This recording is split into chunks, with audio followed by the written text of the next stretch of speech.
Quels que soient les épreuves, enfants de Jésus, quelle que soit l'adversité,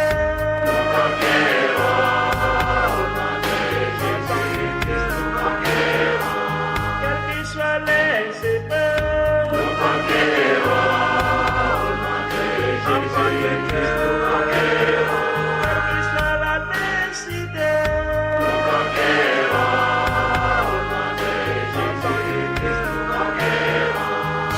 nous sommes soldats pour l'évangile. L'évangile au nom de Jésus-Christ nous conquérons. Nous sommes guerriers pour l'évangile. L'évangile au nom de Jésus-Christ nous conquérons. Nous sommes soldats pour l'évangile. L'évangile au nom de Jésus-Christ nous conquérons. Nous sommes guerriers pour l'évangile. L'évangile au nom de Jésus-Christ nous conquérons. Quelle que soit l'adversité, nous conquérons. Au nom de Jésus-Christ nous conquérons. Quelles que soient les épreuves, nous conquérons. Au nom de Jésus-Christ nous conquérons. Quelle que soit l'adversité, nous conquérons. Au nom de Jésus-Christ nous conquérons.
Ceux qui disent qu'il n'y a pas d'enfer, c'est en train d'entrer à l'intérieur de l'Église, au travers de l'écuménisme, parce qu'il y a des chrétiens qui font le va-et-vient entre l'Église catholique, la cathédrale et l'Église évangélique, ainsi de suite. Donc il y a un va-et-vient, il y a des réunions, il y a des concerts, il y a toutes sortes de choses, il y a des prêtres même qui viennent en avant pour apporter la parole de Dieu. Le pasteur s'assoit et écoute le curé qui invoque les morts, qui prie Marie, ainsi de suite.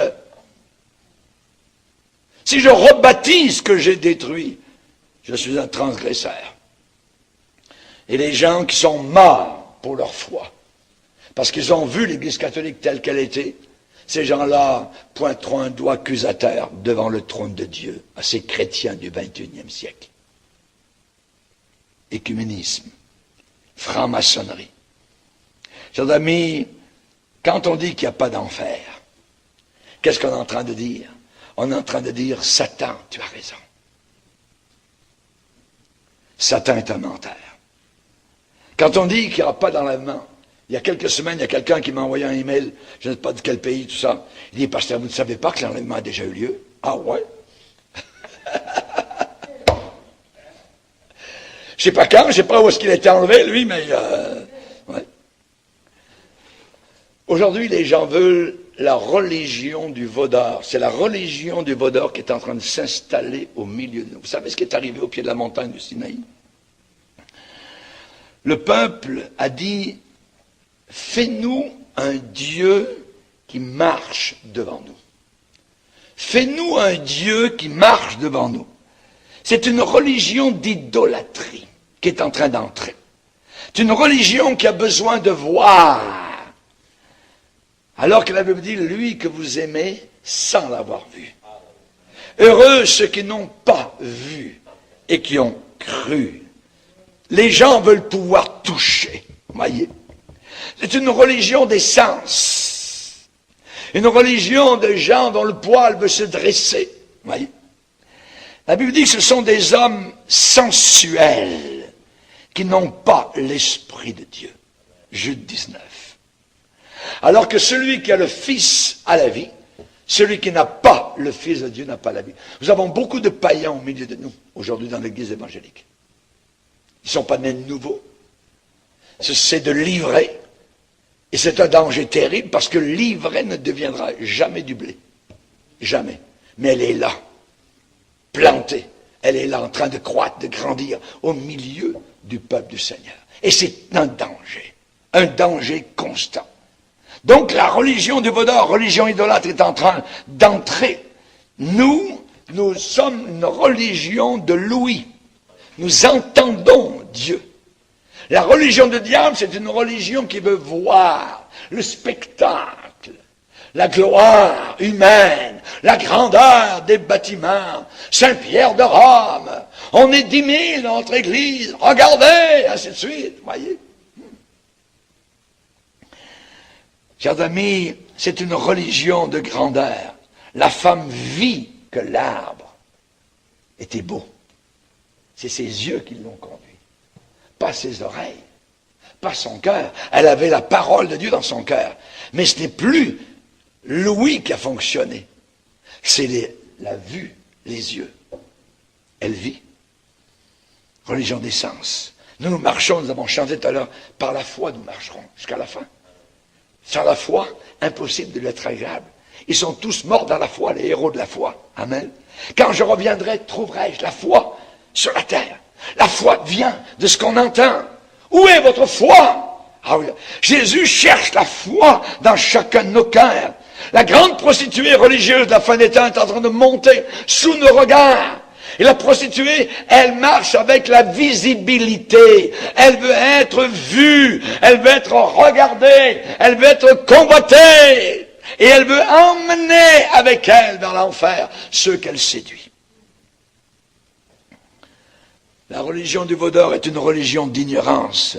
Ils ont dit, ce Moïse, on ne sait pas. On ne sait pas ce qu'il est devenu. Ça fait des semaines, il est parti, il est allé sur la montagne là-haut, Dieu l'a appelé, on ne sait pas. C'est une religion d'ignorance. Vous savez, la culture post-moderne dans laquelle nous sommes, eh bien, cette culture déclare, on ne peut pas vraiment savoir. On ne peut pas vraiment savoir. Il n'y a pas de certitude. Lorsqu'un homme a été sauvé en France, un grand mathématicien, Pascal, la nuit où le Seigneur s'est révélé à son cœur, il a déclaré un seul mot. Certitude, certitude, certitude. Il était sauvé. Christ venait de se révéler à son cœur. Vous savez que vous êtes passé de la mort à la vie parce que vous aimez les frères. Nous savons que le Saint-Esprit a pénétré notre cœur depuis que nous avons été pardonnés. Mais eux, ils disent, dans cette religion, oh, vous pensez avoir la vérité, vous pensez avoir toute la vérité. Il n'y a que vous qui vous connaissez la vérité. Vous voyez, ils se moquent. Ouais, une religion d'ignorance. Ignorance. Nous savons. La religion de Vaudor est aussi une religion d'égarement. D'égarement. Religion, église d'égarement. Qu'est-ce qu'ils ont dit au pied du Sinaï? Ils ont dit, regardez le veau. Tous les yeux, les milliers d'yeux ont regardé le veau. Et ils ont dit, officiellement, voici ton Dieu qui t'a fait sortir du pays d'Égypte. Religion d'égarement. L'argent. Vous saisissez la subtilité. On ne parle pas de Baal. On ne parle pas ici d'Astarté. Voyez, on ne parle pas d'autres faux dieux. Mais on colle sur un veau doré l'étiquette de Dieu.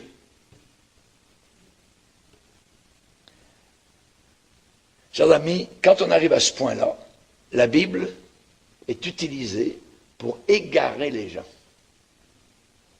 Et c'est là qu'est l'hameçon. Tous ceux qui égarent les gens, spirituellement parlant, se servent de la Bible. Le diable, quand il est venu vers Jésus, s'est servi de la Bible. Les témoins de Jéhovah, quand ils viennent vers vous, se servent de quoi? La Bible. Les Mormons, quand ils viennent à votre porte, ils se servent de la Bible. Avant de sortir de leur caverne les autres livres de Joseph Smith. Et ainsi de suite. C'est toujours la Bible qui est utilisée comme appât. Et c'est là qu'est le danger. Donc, si Satan me dit, hein, c'est écrit ceci, Jésus a répondu, il est aussi écrit cela. Et comme aujourd'hui, l'enseignement est quasiment nul dans les églises, tout ce que les gens veulent, c'est danser, sauter, rocker, tout ça. Donc, ils viennent à l'église comme on vient au cinéma, au théâtre. Voyez, donc il n'y a pas d'enseignement valable.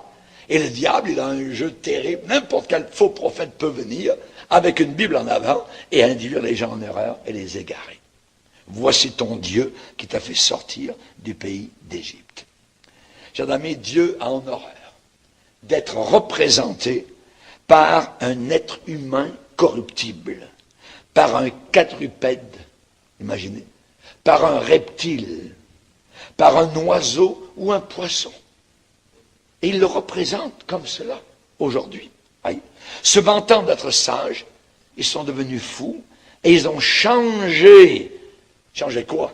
Ils ont changé la vérité en mensonge. Exact. En mensonge. Ils ont changé la vérité en mensonge. Ensuite, cette religion qui est en train de monter est une religion de séduction. De séduction. Demain, il y aura fête en l'honneur de l'Éternel. Oh, bravo! C'est la kermesse. Voyez? C'est la fête, c'est la joie. Voyez? C'est merveilleux. Demain, il y aura fête. Ça a été dit, c'est pour le Seigneur. C'est pour l'Éternel. Il y aura fête en l'honneur de l'Éternel. Voyez? Pourquoi pas? C'est le point de vue humain. Mais la pensée de Dieu est complètement différente. Voyez? Dieu va dire à Moïse sur la montagne, ok, tu vas redescendre. Ton peuple s'est corrompu. Notez le mot. Dieu dit, ton peuple s'est corrompu. Et je crains que beaucoup de chrétiens aujourd'hui soient déjà corrompus et pourris. C'est une religion aussi de divertissement. De divertissement. Le peuple s'assit pour manger et pour boire. Puis ensuite, ils se levèrent pour se divertir. Quel divertissement, en plein désert. Ils venaient de sortir de l'Égypte, mais l'Égypte était là encore dans leur cœur. Et ils ont fait exactement ce qu'ils ont vu faire en Égypte, leur divertissement, et ce que vous voyez aujourd'hui sur des postes de télévision en plein jour, ou la nuit, ou sur la porno, ainsi de suite, ils ont fait cela, ils ont commencé à enlever leurs vêtements, ils ont commencé à convoiter, et ça a été une orgie terrible au pied de la montagne, et au pied du Seigneur, qui était juste en haut de la montagne avec Moïse. Le peuple s'assit pour manger et boire, pour se lever, pour se divertir. Manger et boire. Mais c'est légitime, pas de problème. Pas de problème, voyez. Mais ce qui est beaucoup moins légitime, sont quand les choses passent avant Dieu. Ou quand on fait passer, je dirais, Dieu pour des choses. Quand il y a substitution, voyez. La Bible dit chercher premièrement le royaume de Dieu et sa justice. Le reste vous sera donné par surcroît. Voyez, le peuple s'assit pour manger, pour boire, puis se levèrent pour se divertir. Pour se divertir. Vous savez, le gars qui dit, mon maître tarde à venir, tout ça, hein, puis il s'en va boire, tout ça, il s'en va dans les tavernes, il s'en va d'un côté et de l'autre. Homme sensuel. Cette religion aussi est une religion de confusion. Confusion. La confusion, c'est que vous ne savez plus où vous en êtes. Vous ne savez plus. Voyez. Évidemment, donc, on sait que le diable travaille dans ce domaine-là de confusion. Et quand Moïse a rencontré Josué un peu plus bas dans la descente, il y a eu un bruit qui montait de la vallée. Et il a été dit, ce n'est ni un cri de vainqueur, ni un cri de vaincu, mais ce sont la voix de gens qui chantent. Ça veut dire la voix de gens qui foirent. Vous savez, les gens dans les parties, tout ça, mais c'est exactement ce qui se passait au pied de la montagne. Ni des vainqueurs, ni des vaincus, mais des gens qui chantent. Des gens qui seront vomis de la bouche du Seigneur Jésus-Christ, ni froids, ni bouillants, tièdes. Et en plus, ils étaient en train de se divertir. Et ce divertissement, évidemment, est quelque chose d'abominable aux yeux du Seigneur. Josué pensait entendre un cri de guerre dans le camp. « Hé, Moïse, attends !» Ils sont arrêtés, ils ont écouté attentivement. « Non, non, non, non, Josué, c'est pas un cri de guerre. Ce sont des gens qui foirent. Ce sont des gens qui aiment la fête. » Voyez. Moïse, par l'Esprit de Dieu, comprenait très bien la situation. Des gens qui chantent dans l'esprit ou des gens qui vivent dans la chair. C'est totalement différent.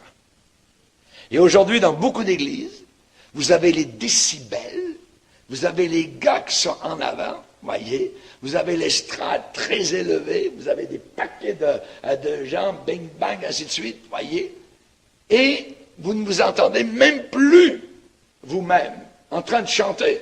Donc, qu'est-ce qui se passe? C'est que les gens ne chantent plus, mais écoutent, à la fin, finalement, sont fatigués, et écoutent ce qui se passe en avant, c'est tout. Donc, les gens ne louent plus, les gens n'adorent plus, les gens ne rentrent plus dans l'Esprit de Dieu. C'est pour cela que nous avons voulu la chose très sobre ici en avant, et évidemment, donc, pour que nous puissions continuer à chanter, donc, nos chants avec l'Esprit du Seigneur. Une religion de confusion, ni un cri de vainqueur, ni un cri de vaincu, des gens qui foirent, des gens qui chantent. Et on entre parfois dans certains milieux chrétiens, exactement comme si vous entriez dans je dirais, un bar ou quoi que ce soit, où cet esprit-là est là. Et je dirais en terminant que cette religion de la fin des temps, eh bien, est une religion de rupture, de cassure totale. La colère de Dieu s'enflamma. Et Moïse aussi s'enflamma de colère. Et il avait les tables, imaginez la scène, les commandements, il les a jetés et les a brisés au pied de la montagne. L'écriture dessus était l'écriture de Dieu. Et parfois une sainte colère est parfois nécessaire. Rappelez-vous, Néhémie s'est mis en colère. Même Néhémie, il a tiré les gens par les cheveux. Donc Dieu leur tourne le cou, voyez. Mais il a voulu comme les réveiller, les secouer. Jésus, lui, il a pensé à son affaire et il a préparé un fouet. Il a tissé un fouet. Et à un moment donné, quand le fouet était fini, toc, il a commencé à renverser donc les tables d'échangeurs et il a fouetté les gens qui étaient là. Oui. Pourquoi? Parce que, je dirais, la religion de la fin des temps est une religion de rupture. Rupture avec quoi? Rupture avec la parole de Dieu. Rupture avec Dieu. Rupture avec les commandements de Dieu. Rupture avec l'alliance de Dieu. C'est une religion de divorce avec le Seigneur. Et chers amis, la Bible dit à la loi et au témoignage. Quel témoignage? Le témoignage de la Bible. Si l'on ne parle pas ainsi, il n'y aura pas d'aurore pour le peuple. Pas de réveil spirituel, rien du tout. Il faut parler selon ce livre. Il faut parler selon le livre de Dieu. Et Moïse, quand il est redescendu, il a crié, il a dit, à moi ceux qui sont pour l'Éternel. Et là, il a dû y avoir séparation entre certaines personnes qui avaient l'esprit du monde, l'esprit de l'Égypte, et ceux qui voulaient vraiment suivre le Seigneur. Et là, il y a eu séparation. Et parmi le camp d'Israël, il y a eu des milliers de morts. Dieu a jugé. Salut, cette vidéo s'adresse aux catholiques. Quand un croyant dénonce votre organisme, vous radotez des stupidités. Comme dire que celui qui dénonce le Vatican est plein de haine. Vous êtes pas tanné de dire des conneries? Les catholiques. Et cette chose va nous renvoyer à l'âge de pierre.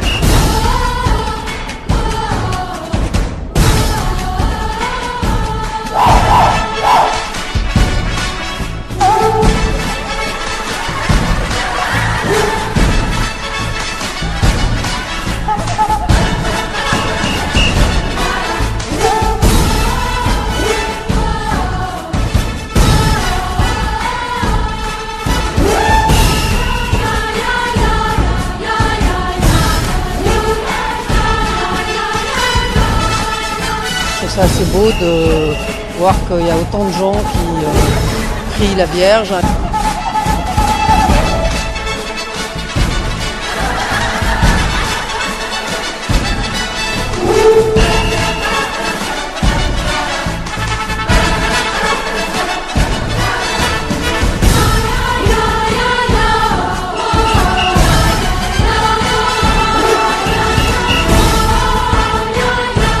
Où en êtes-vous de votre préparation pour la guerre?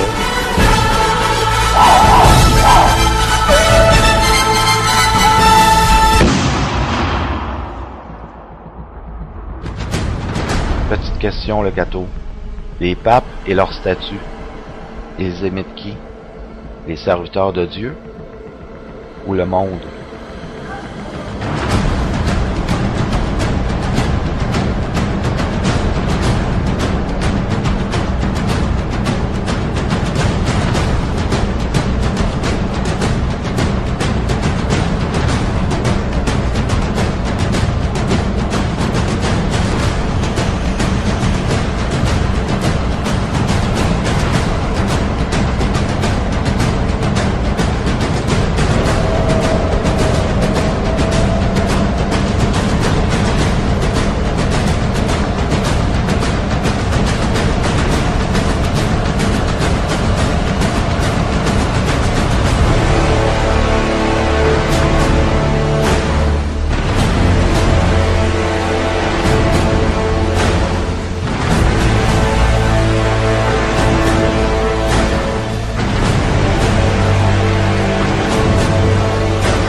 À 3 jours de la canonisation de Jean-Paul II, un Italien de 20 ans est mort écrasé après la chute de cette croix du Christ dans la région montagneuse de Chievo en Italie.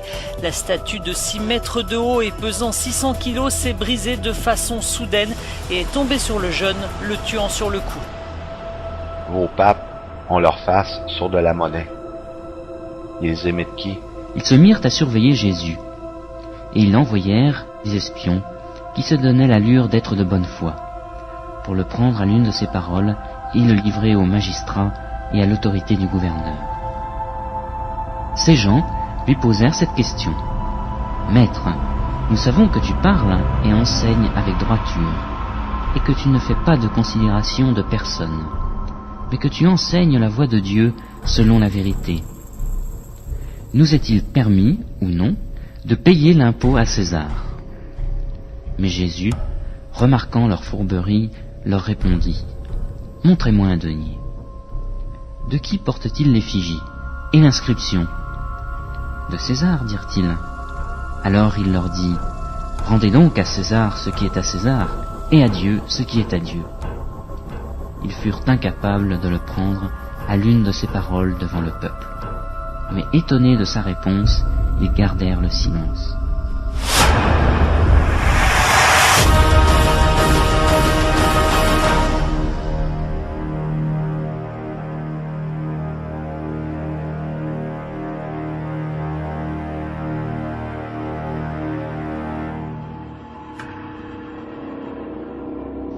Nul ne peut servir deux maîtres, car ou il haïra l'un et aimera l'autre, ou il s'attachera à l'un et méprisera l'autre. Vous ne pouvez servir Dieu et l'argent.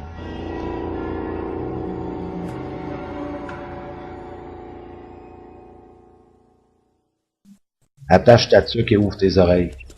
Ich hab Hunger.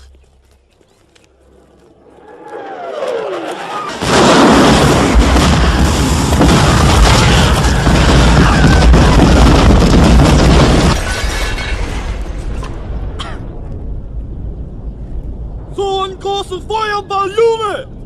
Bam! Panam auctoritate sit ictas de republic, de civitate, de populo romano statuatis.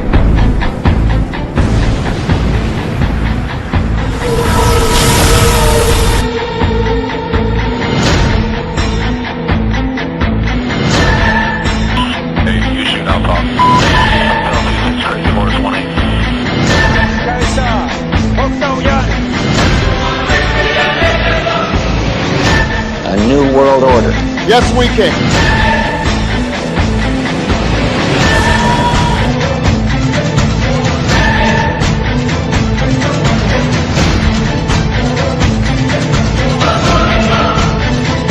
Aperta gloria sit César.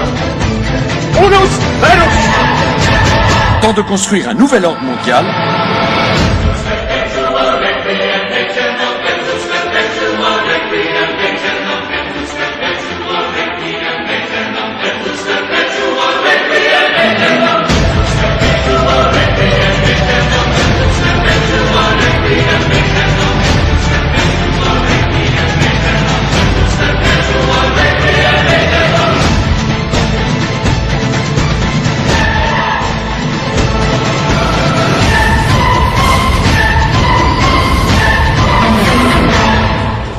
Exterminer l'espèce humaine.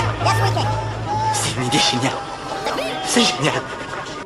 Je sais bien qu'il y a une force qui vous empêche de discerner cet empire, ou votre propre Église, comme vous dites. Mais quand même, le Vatican n'est même pas subtil. Il est du monde et non de Dieu, et je vais vous le démontrer encore. Vous semblez aimer vous faire avoir.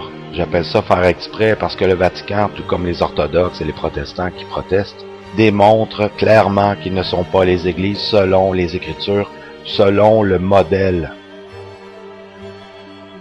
Il suffit de regarder et de réfléchir. Une option très pratique. Il y a les Juifs, les chrétiens et le monde, selon les Écritures. C'est dans votre Bible, les cathos.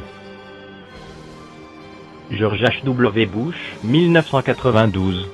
Si le peuple avait la moindre idée de ce que nous avons fait, il nous traînerait dans la rue et nous lyncherait.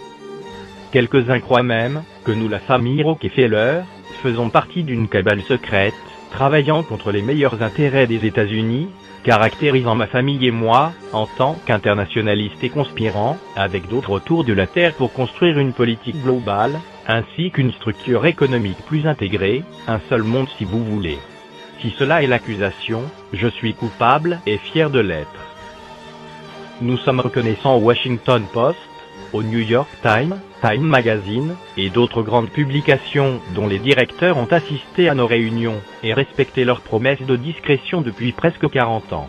Il nous aurait été impossible de développer nos plans pour le monde si nous avions été assujettis à l'exposition publique durant toutes ces années. Mais le monde est maintenant plus sophistiqué et préparé à entrer dans un gouvernement mondial. La souveraineté supranationale d'une élite intellectuelle et de banquiers mondiaux est assurément préférable à l'autodétermination nationale pratiquée dans les siècles passés. Nous sommes à la veille d'une transformation globale. Tout ce dont nous avons besoin est de la bonne crise majeure, et les nations vont accepter le nouvel ordre mondial. La crise est mondiale. Il faut que nous lui apportions une réponse mondiale.